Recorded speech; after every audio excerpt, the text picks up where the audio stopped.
We've been doing RTRs for a long time. This is the 13th annual.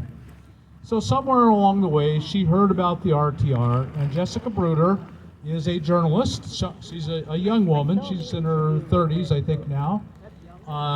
Could be 40, but I don't think so.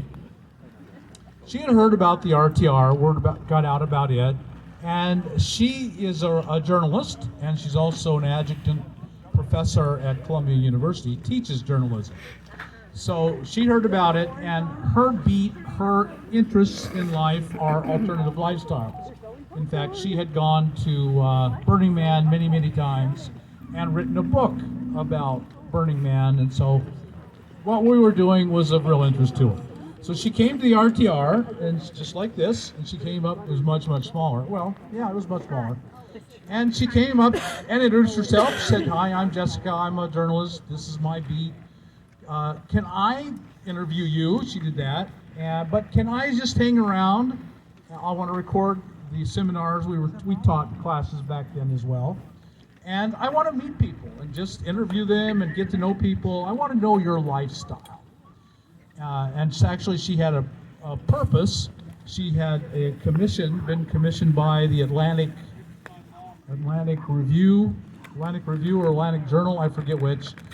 And she was going to write an article for them about nomads in America. This was a long time ago, so it was one of the first ones that got started. She really kind of brought this to the forefront of the American public. And so she came that year, and then she wrote the article for the Atlantic Review, and it was very popular and got a lot of attention. And in fact, she did a lot of media, which brought a lot of attention to our movement.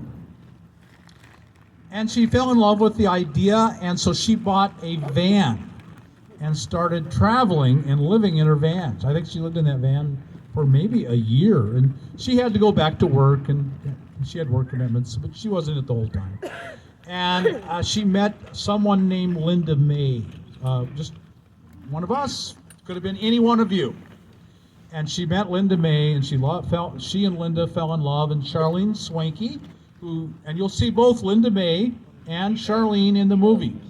They will come up later, and I don't think Linda May is going to be here, but Charlene Swanky is going to be here tomorrow. You can meet her if you come tomorrow.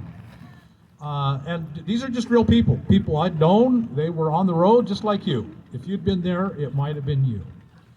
And she fell in love with Linda's story, and started traveling with Linda, and then with the goal of writing the book Nomandland.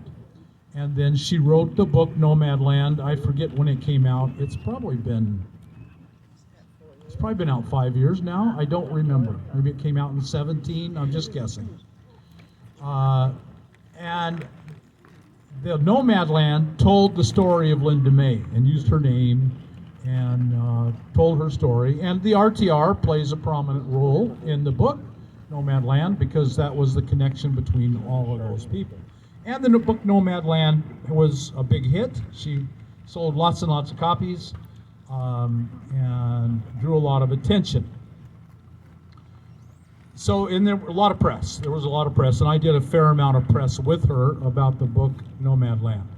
So that's where the book Nomandland came about. So how did it become a movie? Well, in a very typical fashion for books becoming. What's her name? What's this actress's name? I've forgotten her name. Frances McDermott. Frances McDermott read the book, and she loved the book. She loved the idea of the book. And so she went to Jessica and said, "I want to turn this into a movie." And if you haven't seen the movie before, you're going to see it right now. Frances McDermott was born to play this part, won an Academy Award for it, and she was the perfect person to shepherd this book into creation. She was amazing. And so she bought the rights to the book, she owned it, she had to find the director, she was the producer, she had other producers involved. That's the way Hollywood works. And so she chose Chloe Zhao as the director and film writer. There was no screen print, there was no screen play. I'm having a lot of senior moments. It's late in the day for me. Good. She said it makes her feel better. I bet there are a few senior moments that go on among this crowd every so often. I'm having a bunch of them tonight. So she hired basically Chloe Zhao to write the screenplay and the script, and then hire the actors. And Chloe was a very new director. I think she'd had 2 or 3 actual real movies produced. Very new. It was really a leap of faith. But Chloe the ones she had done had been westerns and had been set. One had been set on one of the Lakota reservations, and so she had gone out there and lived on the reservation for like a year or more. Chloe is Chinese national, was born in China, grew up in China, then went to young woman. I bet Chloe's in her 30s. I'm sure she's in her 30s, not later, although it's hard to tell with women. I best not to guess, but she's young. And then she went to England and was educated in England, and then came to here, and had made these several movies. And her style is to hire the real people to be the actors. And apparently that was fine with Francis, because that's what we did. I was in it. Linda May and Charlene Swanky were both in it. Charlene played herself, I played myself, and Linda May played someone else, because when Chloe wrote the screenplay, it didn't follow Linda May's story. It followed the fictional character of Fern, who Frances McDermott played.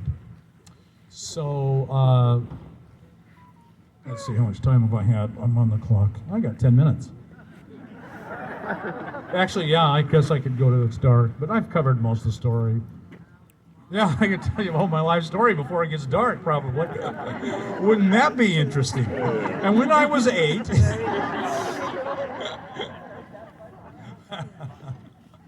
Yeah, I got a few minutes left. And so, of course, I wasn't in on most of the production. Actually, Charlene and Linda May were in the whole, if you've seen the movie, you're going to see the movie, they're in it a lot. I don't come in